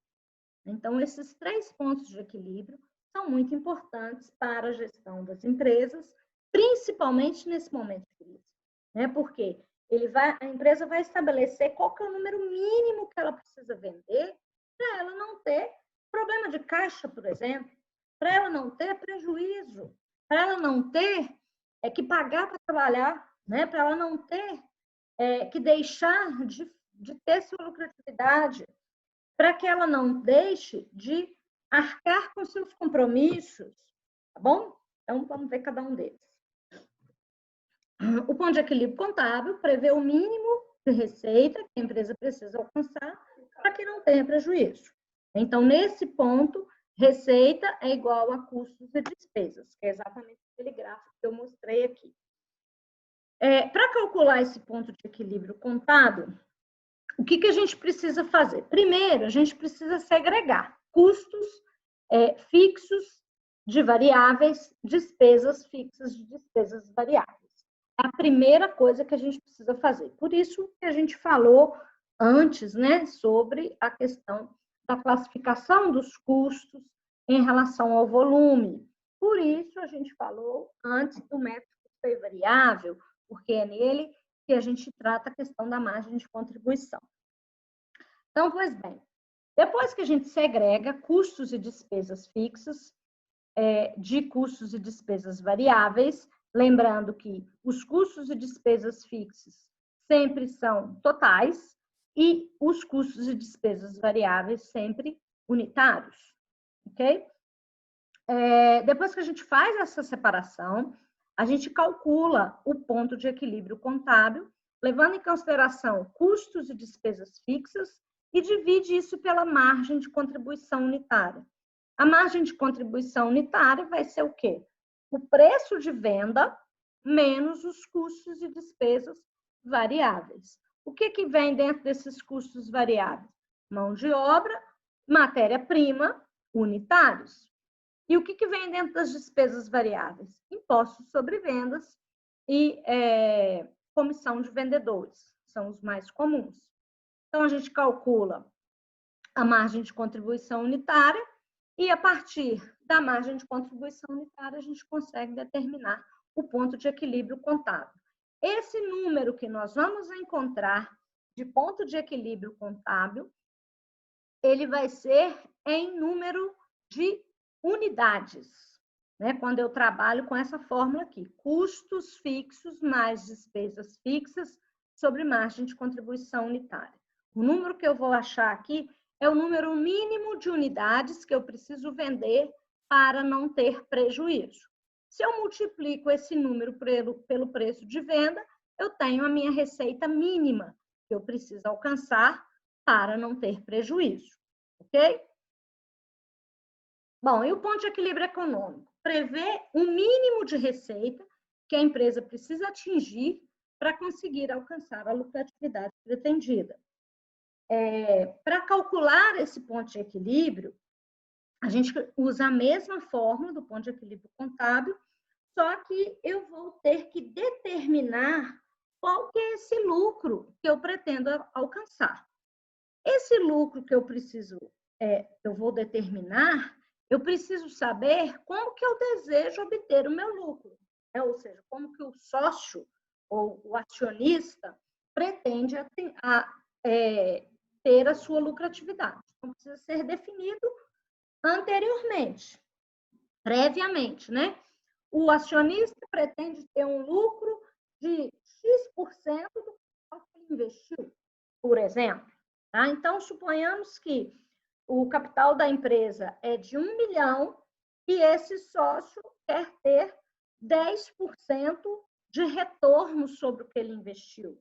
Bom, então, ele quer um lucro que é fixo, concorda? Se o meu capital investido é de 1 milhão e ele quer 10% de lucro, ele quer um lucro que é fixo. Todo mês ele quer 10% do que ele investiu. Então, é um lucro fixo. Toda vez que eu estiver trabalhando com essa possibilidade de lucro fixo, eu vou usar essa primeira fórmula aqui, onde eu vou adicionar esse lucro desejado junto com o que é fixo, junto com os custos e despesas fixas. Tá? Aí, a mesma forma. Custos mais despesas fixas, mais lucro desejado fixo, dividido pela margem de contribuição unitária. Então, eu vou ter aqui um número de unidades que eu preciso vender para garantir essa lucratividade. Muito bem. A partir desse número, eu vou começar a analisar. Impossível atingir essa lucratividade desejada. Vender 1 milhão de peças em um mês é impossível? Não, isso que dá para fazer, né? O pessoal do marketing, de venda, vai ver se consegue atingir. Ótimo, tá? Uma outra forma que a gente pode calcular também esse ponto de equilíbrio econômico é se houver interesse do sócio ou acionista de ter uma lucratividade sobre o que é vendido. Tá? Então, por exemplo, a cada peça vendida, ele quer 5% de lucro. A cada peça vendida, ele quer 10% de lucro. Ok, ele estabeleceu a sua lucratividade em função do que vai ser vendido. Então, a lucratividade dele vai acompanhar o quê? O volume de venda. Logo, eu tenho que atrelar esse lucro desejado dele ao que eu vou vender. Então, ao que é variável. Esse lucro dele, esse lucro desejado por ele vai variar em função do volume de venda. Se eu vender mais, ele ganha mais. Se eu vender menos, ele ganha menos. Ok? Então, eu vou atrelar esse lucro desejado à parte que é variável aqui na minha fórmula. Então, eu vou trabalhar custos mais despesas fixas no numerador e o meu lucro desejado ele vem diminuindo a minha margem de contribuição unitária. A margem de contribuição unitária, como foi que eu calculei? Preço de venda menos custos e despesas variáveis. Tudo que é variável.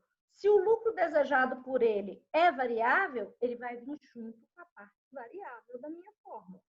Ou seja, margem de contribuição unitária menos lucro desejado unitário. Então, sempre esse lucro desejado unitário, se ele for em função do que se pretende vender, ele vai ser calculado sobre o preço de venda. Muito cuidado, porque, às vezes, o exercício, então, para o exame de suficiência, por exemplo, muitas vezes o exercício vem dizendo assim, o lucro pretendido é de 10% da receita bruta. Bom, qual é a receita bruta? Não sei. Eu não sei ainda, eu vou calcular. Né? A receita bruta é aquela que eu pretendo. O ponto de equilíbrio vai determinar quanto que vai ser essa minha receita bruta. Eu não sei. O que eu vou trabalhar aqui como receita bruta? Preço de venda. A minha receita bruta vai surgir a partir do momento que eu pegar meu preço de venda e multiplicar pela quantidade vendida. Eu não tenho isso ainda. Exatamente o que eu estou calculando. Então, meu lucro desejado unitário aqui vai ser de 10% sobre o preço de venda. Ok? Então, muito cuidado com isso. Se o percentual é fixo sobre um capital investido, ele é um lucro desejado fixo. Se o lucro desejado é sobre um possível faturamento, sobre uma possível receita, é sobre o preço de venda. Tá claro? Então, vamos para o ponto de equilíbrio financeiro. O ponto de equilíbrio financeiro, ele prevê o mínimo de receita que a empresa precisa atingir para não ter problema de caixa. Então, esse aqui é muito interessante nesse momento que nós estamos vivendo, né? Quantas empresas aí estão vendendo almoço para comprar janta, não é assim que está acontecendo? Então, é essencial se estabelecer nesse momento qual é o ponto de equilíbrio financeiro dela, quanto que ela precisa vender a cada dia para ela conseguir cobrir as suas despesas. E aí, a gente pode ir até um pouco além, porque despesas fixas que nós temos, que são desembolsáveis, são as despesas corriqueiras, salário, manutenção, né, despesas administrativas, como um todo. Existem algumas despesas que incorporam ali os custos e despesas fixas, mas que não são desembolsáveis, como, por exemplo, depreciação, amortização, seguro pago antecipado, que são despesas que são apropriadas ao longo do exercício, mas que já foram pagas, então não representam desembolso financeiro. Como o ponto de equilíbrio financeiro precisa me garantir o mínimo que eu preciso vender para não ter problema de caixa, essas despesas não precisam ser consideradas. Então, a gente tira aquela parcela de custos e despesas que não representam saída de caixa. Tá? Então, a gente trabalha com custos e despesas fixas desembolsáveis, ou seja, somente aqueles custos e despesas que realmente representam saída de dinheiro. A gente exclui essas que não representam saída de dinheiro. E divide pela margem de contribuição unitária. Então, eu vou ter aquele mínimo necessário que eu preciso vender para não ter problema de caixa, para fazer face às minhas despesas. Não tem que pensar aqui em lucro, muito pelo contrário, esse ponto de equilíbrio, se a gente transformá-lo em receita e trazer para a demonstração de resultado, calcular o resultado, nós vamos ter prejuízo contábil. Porque o que nós estamos garantindo aqui é que a empresa não tem problema de caixa, que ela sobreviva. Né? Então, considerando que Prolabore está aqui dentro, né, dos custos e despesas fixas, ninguém vai ficar sem dinheiro. Tá? Os sócios vão ter dinheiro, os empregados vão receber seus salários, se atingir esse ponto de equilíbrio. Uma outra forma de trabalhar o ponto de equilíbrio financeiro também é adicionar ao numerador os empréstimos de curto prazo. Haja vista que os empréstimos de curto prazo, eles dependem de saída de dinheiro, né? Dependem de dinheiro para seus pagamentos, e eles não compõem os custos e despesas fixas. Então, a gente adiciona aos custos e despesas fixas desembolsáveis os empréstimos de curto prazo, se tiver. Tá? Então, aí determina o mínimo de peças que precisam ser vendidas para cobrir esses empréstimos também. Antes de eu passar para a margem de segurança, eu queria falar que o ponto de equilíbrio é uma ferramenta gerencial tão bacana que, a partir dela, vocês vão ver agora com a margem de segurança, é possível a empresa negociar, né? Negociar preço, negociar desconto. Porque, a partir do momento que a empresa atinge o ponto de equilíbrio, principalmente o ponto de equilíbrio econômico, é quando ela começa a fazer liquidação. Né? Vocês já viram que quando termina o inverno, ou daqui a pouco, né? Nós estamos em pleno inverno agora, mas daqui a pouco as lojas já começam a anunciar as novas coleções de primavera-verão, né? Eu falo das lojas porque é mulher, né? Mulher gosta dessas coisas, né? Mas as lojas começam a liquidar exatamente aquelas peças de inverno. Então, aquelas botas maravilhosas que nós compramos lá no início do inverno a R$400, as lojas começam a ofertar por R$200. A gente quase morre, né? Mas a loja, ela já atingiu o seu ponto de equilíbrio, né? Ela já conseguiu atingir a lucratividade que ela queria. Por isso, agora, ela pode negociar seus preços. Ela pode vender mais barato, porque ela já atingiu o seu ponto de equilíbrio. Então, para ela, qualquer unidade a mais que ela vender acima do ponto de equilíbrio é lucro.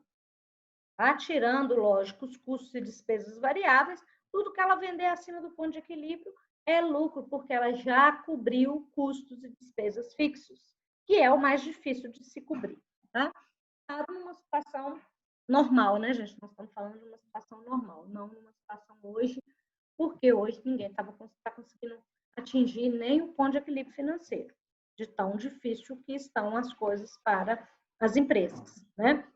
Mas essa ferramenta do ponto de equilíbrio financeiro ajuda bastante nesse momento de dificuldade. Bom, uma outra ferramenta gerencial que a gente tem é a margem de segurança. O principal objetivo da margem de segurança é mostrar para o empreendedor ou gestor do negócio qual produto ou serviço que está gerando lucro para o negócio e qual é o percentual que ele poderá reduzir em produção ou em faturamento, caso seja necessário, para focar em desenvolvimento de outros produtos ou serviços, ou até mesmo eliminar aquele produto ou serviço que gera prejuízo. Então, a margem de segurança é uma ferramenta extremamente importante para a empresa tomar decisões sobre produtos. Quais os produtos que ela quer manter em produtividade, né, em produção, em função da lucratividade que ela fornece, ou quais produtos ela quer eliminar. A margem de segurança também, ela traz para a empresa essa facilidade de negociação de preços. A partir do momento que a empresa atinge o ponto de equilíbrio, né, e ela está acima do ponto de equilíbrio, ela pode trabalhar essa questão do preço, obedecendo à margem de segurança. Porque a margem de segurança nada mais é do que a diferença entre o que ela atualmente vende e o ponto de equilíbrio. Então, o que ela tem dentro dessa margem é o que ela vai poder utilizar para negociar. Então, o cálculo da margem de segurança ela é muito simples. A gente primeiro precisa saber qual que é a receita no ponto de equilíbrio, né? A receita no ponto de equilíbrio contábil, no caso, aquela que permite que a empresa atinja um volume de vendas que não cause a ela prejuízo. Saber qual que é a receita atual da empresa e aí ela calcula a margem de segurança, que vai ser calculada através da forma receitas atuais menos receitas no ponto de equilíbrio sobre receitas atuais. Normalmente, esse resultado vai te dar um número... Ai, meu Deus, fugiu. Um número...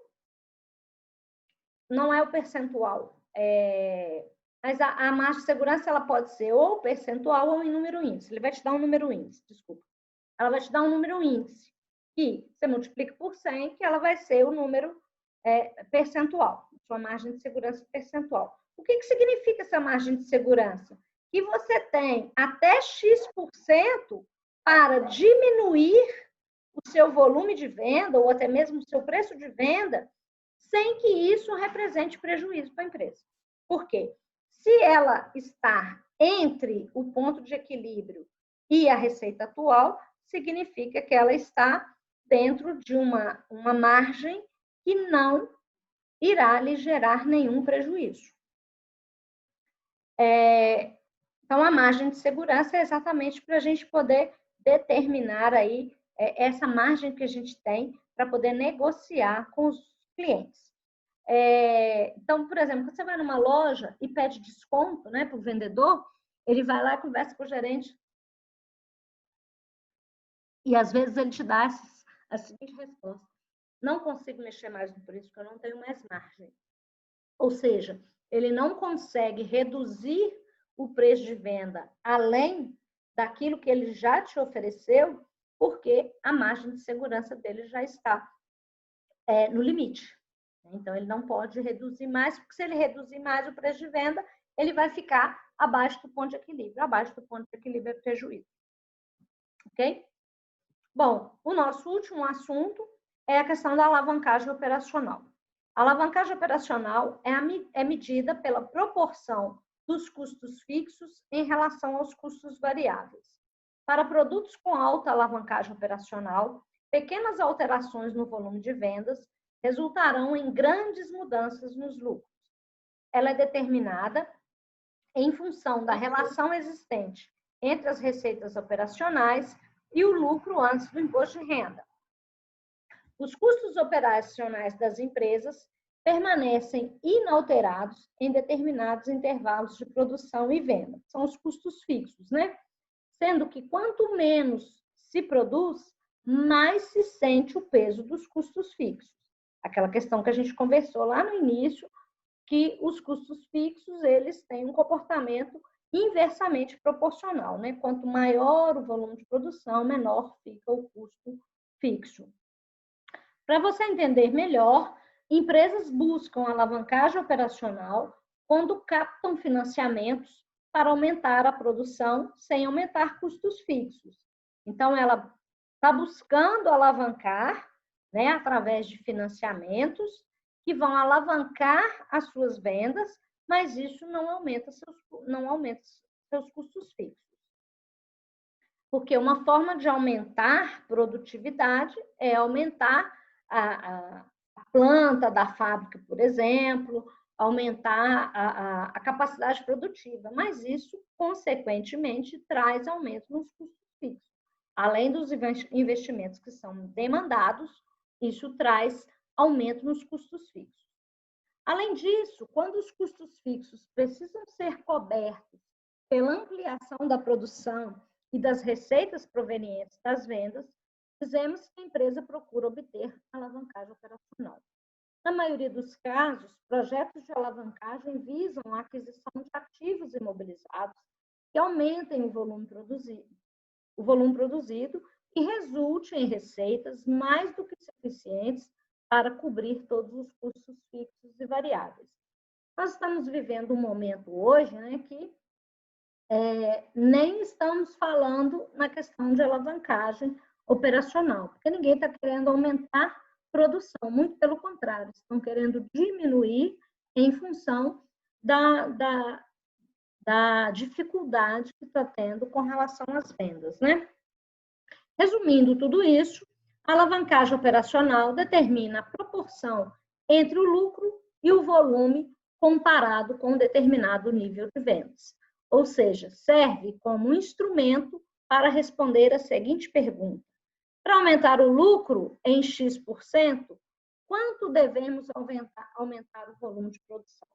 Então, na verdade, a alavancagem operacional, ela tende a ser feita no sentido de aumentar lucratividade. Eu quero aumentar a lucratividade. Para me aumentar a lucratividade, quanto que eu tenho que aumentar o meu volume de venda?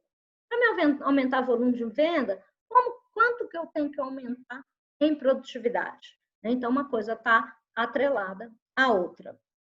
O grau de alavancagem operacional ele é calculado utilizando essa forma de percentual de acréscimo no lucro dividido pelo percentual de acréscimo no volume de vendas. Então, quanto que eu desejo aumentar no lucro e quanto que eu desejo aumentar no volume de vendas é que traz o meu grau de alavancagem operacional. O conceito de grau de alavancagem operacional é muito utilizado em finanças, contabilidade gerencial e em análise das demonstrações contábeis. E ele possui 2 significados. Mede a variação no lucro em razão de variação nas vendas. Desse modo, se o lucro aumentou 20% para um aumento de 10% nas vendas, dizemos que a alavancagem operacional foi de 2. Mede também a distância que a empresa está do ponto de equilíbrio. De um modo geral, quanto maior o grau de alavancagem operacional, mais perto a empresa encontra-se do ponto de equilíbrio. Por isso, é comum dizermos que o grau de alavancagem operacional é uma medida de risco operacional. Então, quanto maior estiver o meu grau de alavancagem operacional, mais perto a empresa está do ponto de equilíbrio. Outro conceito utilizado com o grau de alavancagem operacional é o de margem de contribuição, que nós já falamos, né? Margem de contribuição é aquela que deve ser suficiente para cobrir custos e despesas fixas. Então, quanto maiores forem os custos fixos em comparação à margem de contribuição, maior será o grau de alavancagem operacional. Então, aquela coisa que eu já falei, né? Se eu aumento o custo fixo, automaticamente tem que aumentar a minha alavancagem operacional para fazer face a esses custos fixos. Então, aumento taxa de produção, aumento capacidade produtiva, consequentemente, aumento o custo fixo. Consequentemente, tem que aumentar vendas e o grau de alavancagem passa a ser maior. Então, por outro lado, quanto maior o grau de alavancagem operacional, mais sensível ficará o resultado operacional se houver qualquer variação na receita bruta. Então, só vou ter uma resposta positiva, né, se o aumento na minha receita bruta for proporcional ao aumento que eu estiver fazendo aí nos meus custos fixos. Os tipos de alavancagem operacional podem ser negativo, grau de alavancagem operacional negativa, quando um aumento na receita bruta provoca uma queda no resultado operacional. Isso pode ocorrer em situações como a margem de contribuição é negativa, ou o crescimento da receita bruta é acompanhado pelo aumento das despesas fixas. Então, eu não estou agregando nada para a empresa quando eu aumento as minhas vendas, mas aumento as despesas fixas na mesma proporção. E o grau de alavancagem modesta é registrado quando a empresa opera no prejuízo e seus custos fixos estão acima do dobro da margem de contribuição. Nesse caso, um aumento na receita bruta colabora para diminuir o prejuízo, mas em uma percentagem menor. Então, eu tenho um grau de alavancagem modesta aí quando eu tenho já um prejuízo, né? Quando eu aumento a receita bruta, eu estou apenas diminuindo esse prejuízo.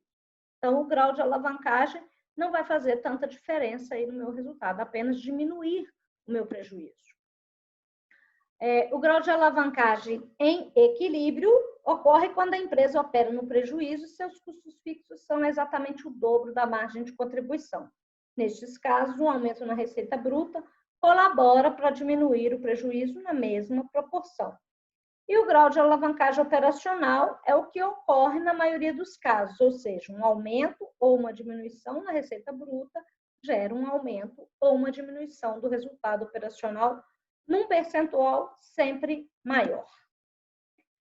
Bom, pessoal, concluindo isso tudo que nós falamos, para se alcançar objetivos e metas em uma empresa, é fundamental uma gestão estratégica de custos para assegurar que as decisões tomadas são embasadas em recursos estratégicos, tornando a empresa cada vez mais competitiva e atraente aos seus clientes. Eu costumo dizer, então, que custos é o coração de uma empresa. Sem a devida gestão de custos, a empresa está fadada ao fracasso. Então, nós, enquanto contadores de custos, temos uma responsabilidade muito grande diante das nossas empresas, porque uma apropriação de custos errônea pode levar a empresa ao fracasso. Em contrapartida, se eu faço uma boa gestão dos custos da minha empresa, eu posso ter o sucesso dessa empresa. Lembrando daquela fala que eu fiz lá no início, custo é o embrião, né? Porque é a partir dele que eu vou estabelecer preço de venda. Se eu estabeleço o custo para mais, meu preço de venda vai ficar muito alto, ninguém vai comprar da minha empresa. Se eu estabeleço custos para menos, né? Se eu aproprio custos para menos, o meu produto vai bombar de vender, vai ter um preço super atrativo, mas a minha empresa vai falir, porque ela não dá conta de vender abaixo do preço de custo. Então, a nossa responsabilidade perante a gestão de custos é muito séria, né? Então, precisamos fazer isso com muito amor, com muita dedicação, muito estudo, muito trabalho. Então, agradeço a participação de vocês. Acho que eu quase estourei meu tempo, mas acho que ainda dá tempo para alguma pergunta, se tiver. Espero poder ter correspondido aí às expectativas de todos. Se tiver alguma pergunta, estou à disposição. Professora Patrícia. Oi. Boa noite, eu sou a professora Miriam, né? Quero te agradecer pelas contribuições, foram muito boas as suas explanações. Foi um momento de aprendermos bastante sobre gestão de custos, né? Trouxe muitas informações relevantes. E alguém tem alguma pergunta? Alguma questão? Algum questionamento? Ou ainda alguma contribuição a apresentar, né? Se alguém tiver. Sim, sempre bem-vindas. Sim. Patrícia, tudo Oi. bem? Bem. Aí temos o Tiaguinho falando conosco. Muito obrigada pela ajuda, viu, Miriam? Bom, eu agradeço demais, Patrícia, a tua participação. E você foi minha professora, minha chefe, eu fico mais lisonjeada ainda de você ter comparecido. Sei que todo mundo está de férias e você está aqui dando nosso suporte. Como eu já disse, agradeço demais ao Conselho Regional pela importância que ele está dando na forma de proporcionar aos alunos oportunidades de estudo, né? Eu sei que estamos de férias, mas para o conhecimento a gente nunca pode estar de férias, não. O conhecimento sempre tem que ser bem-vindo, né? Então, eu agradeço demais. Não sei se as minhas professoras, aqui a professora de Daniele Araújo é de Pública, é da tua área. Sim. O mais difícil é trabalhar cursos na área pública, né, Daniela? Não, eu só trabalho cursos na área pública, não, aí eu pedi demais. E Miriam, que é nossa professora na área de tributária, né? Oh, coitadinha, ela sofrerá agora com as novas mudanças. Sofrendo. Agora com a reforma tributária, né? Tem bastante mudança para a gente apresentar para os alunos. Pois é, aqui temos alguns depoimentos, se a Miriam podia ler para mim. Sim. A Elisa, né, formou recentemente a administração pela Univiçosa, adorou o curso. A Priscila está elogiando, excelente palestra, né? A Sulani, a Graciele. Temos aqui bastante contribuição, pessoal, ótima palestra, o curso foi muito bom, muito bem explicado. E agradecendo, né, pela atenção, pela participação. Quando não tem pergunta assim, né, professora, a gente fica numa dúvida cruel, né? Ou a gente foi muito claro e esclareceu tudo, ou ninguém entendeu nada. A gente fica muito nervoso. Não. Você pode partir do princípio que todo mundo está falando assim dentro. Eu tenho que estudar mais. Isso já é um despertar do conhecimento. conhecimento. Porque aqui estão pessoas do primeiro período que nunca viram custos, Ah, sim. terceiro Aí, período eles, que viram realmente... a primeira parte de custos. Depois temos do quinto, que já viram curso 1 e curso 2, e o oitavo, que está formando. E tem gente que de outras áreas, tem estudantes de direito, tem de administração, então tem várias camadas. Mas o curso em si, ele é necessário até por o momento que a gente está vivendo, né? A contabilidade de custos, ela é muito técnica, né, Pilar? Então, ela acaba, principalmente por causa do tempo que a gente tem, ela acaba exigindo alguns conceitos que algumas pessoas nem nunca viram. Por isso que eu fiz questão de fazer aquele apanhado, primeiramente, de alguns conceitos que são muito importantes. Foi Então, perfeito. eu espero que tenha realmente agregado. E para o pessoal aí do oitavo, que vai fazer o exame de suficiência, eu recomendo fazer as questões de custos dos últimos exames, porque custos nos exames de suficiência, normalmente, 40% da prova é custo. Isso desde a época que eu fiz, que foi em 2000, né? Já vou fazer 20 anos, 40% da prova é custos. Eu ouço muitos meus alunos falarem, nossa, professora, como foi importante as suas aulas para me fazer o exame. Tudo que a senhora ensinou caiu lá e não sei o quê. Então, refaçam todas as questões de custos e tendo alguma dificuldade, se quiser, pode me procurar, sem problema. Pilar tem meus contatos, né, meu e-mail. Se precisar de alguma ajuda, estou à disposição, tá bom? Em breve esperamos ver você falando aí com a Daniele sobre pública, né? Um curso de pública não vinha mal, vinha muito bem, né? Vamos falar que a contabilidade pública também está tendo muita demanda. Muita mesmo. E como? Principalmente em tempos de pandemia. Isso mesmo. Bom, boa noite para vocês. Obrigada aos meus queridos alunos, obrigado aos meus convidados, quem é de outras instituições, quem é formado já, quem é formado em outras áreas da nossa instituição. Muito obrigado. Agradeço a Miriam aqui, me dando suporte. Eu achei que hoje ia estar bem baqueado, mas estou mais ou menos. E a Dani também, muito obrigado por tudo. E a ti, um abraço grande, Patrícia. Tomara que em breve a gente se veja novamente, tá? Um abraço. Boa noite. Boa noite a todos. Tchau, tchau. Tchau.